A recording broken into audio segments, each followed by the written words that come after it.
ভাই কি আর বলবো, দেখো আমাদের আসাম আগরতলা রোড যেটা আসলো ত্রিপুরা রোড, তার অবস্থাটা দেখো ভাই একবার তা।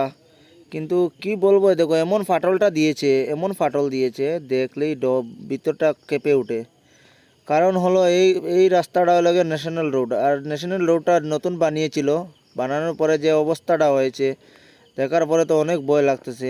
এদিক থেকে না না ওদিকেই গাড়ি ছিল, তো ওইদিকে গাড়ি এখন এখানে থেমে গিয়েছে, কোথায় যাবে না যাবে, ড্রাইভারদের কী যে অবস্থা হবে তাও তো কিছু বুঝতে পারছি না। রাস্তাটা কোন দিকে ওদেরকে বানিয়ে দেবে তাও কিছু বুঝতে পারছি না। আর আমার চ্যানেল একটা ছিল, ওটা সাবস্ক্রাইব করে দিও আর পাশে থাকো। অনেক কষ্ট হয়েছে ভাই, দেখো কি রিস্কটা নিয়েছিলে ভাই, এটা বুঝে যা ভাই, একটু দেখে যা ভাই, পড়ে যাবে। দেখো ভাই অবস্থাটা দেখো, কখন তখন যাবে, কোন সময় যাবে কেউ জানে না, কোন সময় যাবে। বেশি সময় টিকবে না, অনেক জায়গা ভেঙে সোজা নিচে চলে যাবে। আর তো সরকারে কি করছে কি না, এদিকে সাইড ওয়াল গার্ড ওয়াল দিত তাও না, 2 দিনের বৃষ্টিটা অনেক বৃষ্টি হয়েছিল।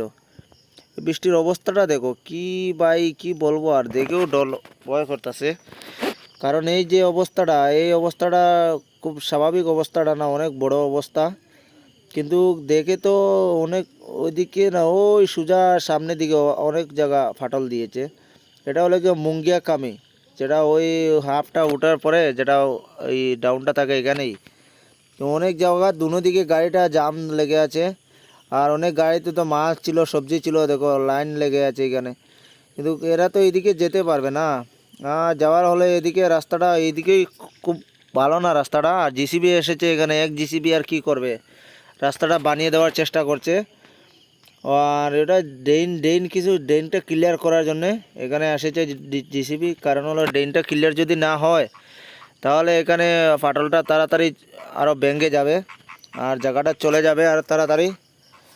তাই এখানে ওই জিসিবি রাস্তাটা দেখো ক্লিয়ার করে দিচ্ছে, জলটা যাতে তাড়াতাড়ি এখান থেকে চলে যায়। জলটা জমলে এখানে ফাটলের দিকে জলটা জমার পরে তাহলে চলে যাবে নিচে একদম।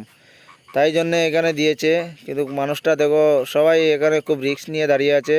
শুধু এখানে না, সামনের দিকেও আছে, দেখো আরও দেখো কী অবস্থা, দেখো এইদিকে দেখো কতটুকু ফাটল দিয়েছে, সোজা নিচে চলে যাবে, কোন সময় যাবে কেউ জানে না। কিন্তু বেশি সময় টিকবে না, আমার যা সম্ভবত বেশি সময় টিকবে না। এই জায়গাটা একটা ওদিকে এসেছে জিসিবি, আর এখন আরেকটা আনা হয়েছে এদিকে, দুনো দিকে কাজ চলবে। রাস্তাটা হয়তো ওদিকে বানিয়ে দিতে পারে যদি বৃষ্টি চলে আসে, কিন্তু ভাই এটা 100% এই জায়গাটা চলে যাবে। কারণ জায়গাটা একটু ছোটো গাড়ি যাচ্ছে, কিন্তু বড় গাড়ি তো এইদিকে যাচ্ছে পারছে না। কারণ হলো এই ফাটল দিকে যে নামবে সেই এখানে ফাটল দিয়ে চলে যাবে সোজা, এখানে রাস্তাটা একদম নিয়ে সোজা নিচে চলে যাবে। তাই জন্যে এরকম রাস্তাটা দেখো পুলিশ প্রশাসন এসেছে এখানে। তো এখন আর কি হবে, এদিকে না যেতে হলে কুমারঘাট হয়ে সোজা ইয়ে, কি বলে জায়গাটার নাম,